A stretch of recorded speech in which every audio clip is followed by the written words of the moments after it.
Hi, I'm Rick from Dr. B's Guitars. Been a nurse for over 45 years, been a guitar builder for over 50 years. When I combined those two, I started working on trying to help people alleviate pain when playing guitar. I do build custom guitars for the high-end guitar market and to address pain issues, but you don't have to buy something like that. Today I want to talk a little bit about some of the very simple things you can do.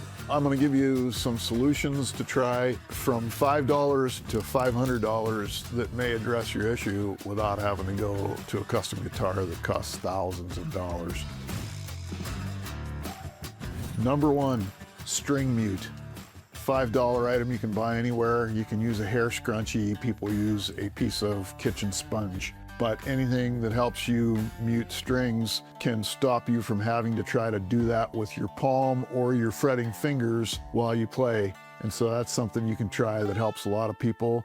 I've mentioned Steve Morse before. Steve Morse uses a string mute that he designed just because it helps. You're a little more free to play what you want to play, but the strings will naturally stop ringing without you having to concentrate on muting them every step of the way through every song you play. And it has a neat sound if you use them right. Very simple, very easy thing to do. Next one, you may be able to do with your existing guitar strap, but we don't do chin-ups down here. We do chin-ups where our strength is. When you're playing guitar, your strength is around the core of your body.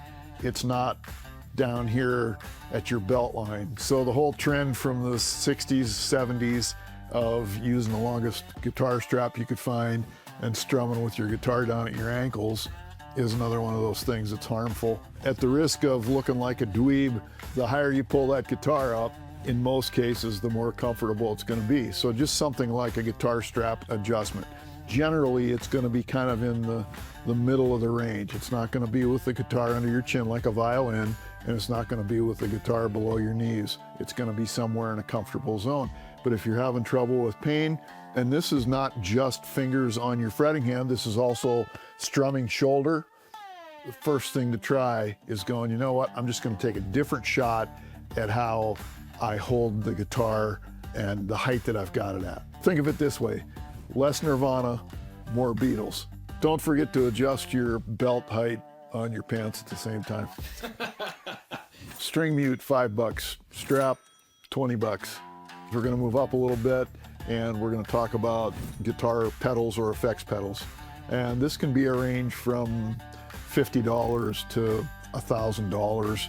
But my point is, you may be able to use a pedal to get effects that you need without having to do so much of that with your fingers. If you're always looking for a little bit of tremolo or vibrato, if you're looking for a certain sound that comes from the way you pick, you can get some subtle modifications out of a pedal and get some of the effect that you need without having to make your fingers do it all. And so that's just another thing to consider. And again, you can get pedals from $20 at a pawn shop to over $1,000 for a multi-effects high-grade pedal. You may not need that. You might be able to mess around with a $40 or $50 pedal, see if it gets you what you're looking for. And if it alleviates your playing a little bit and you just play through something and go, wow, that was easy, then it's a fix worth moving into. In some cases, just a $100 pedal can really change the way you play and maybe alleviate pain and strain.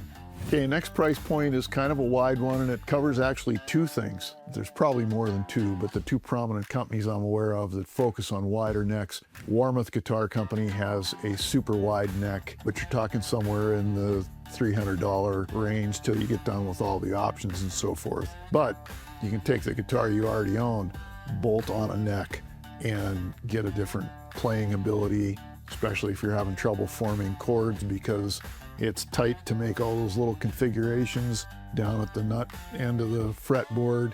That's another thing that's worth a try without having to go buy a whole new guitar. Another company that has some space on the neck is Big Lou Guitars. You can buy a neck or you can buy a finished guitar and again, get yourself a little more space on the fretboard. The nice thing is they make both electric and acoustic models if you're going to buy an entire guitar.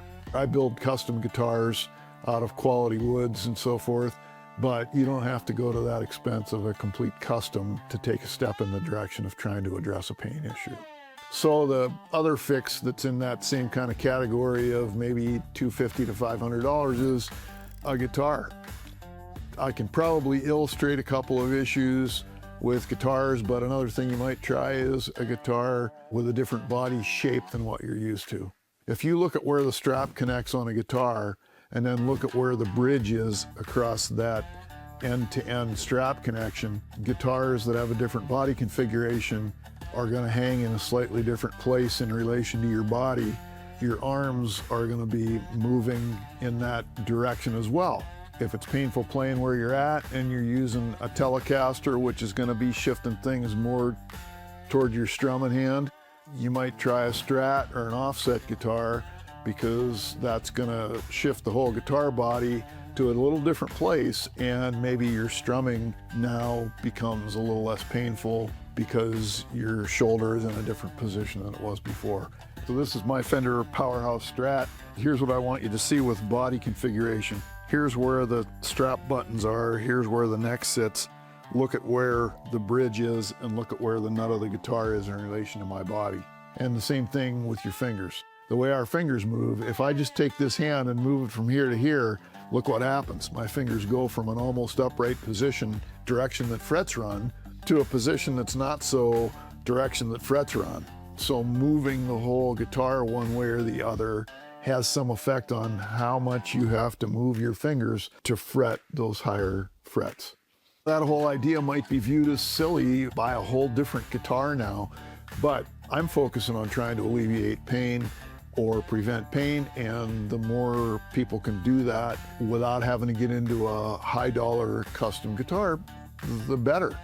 Try some fixes first. You may not know what'll work or won't work to even give someone specs to build you a custom-built guitar if you don't experiment around a little bit first. So thanks for watching this video. Thanks for watching Dr. B's Guitar Channel. I'm Rick from Dr. B's, and if I gave you some information that may help you prevent painful playing later or address painful playing now, that's what I'm here for. Have a great day.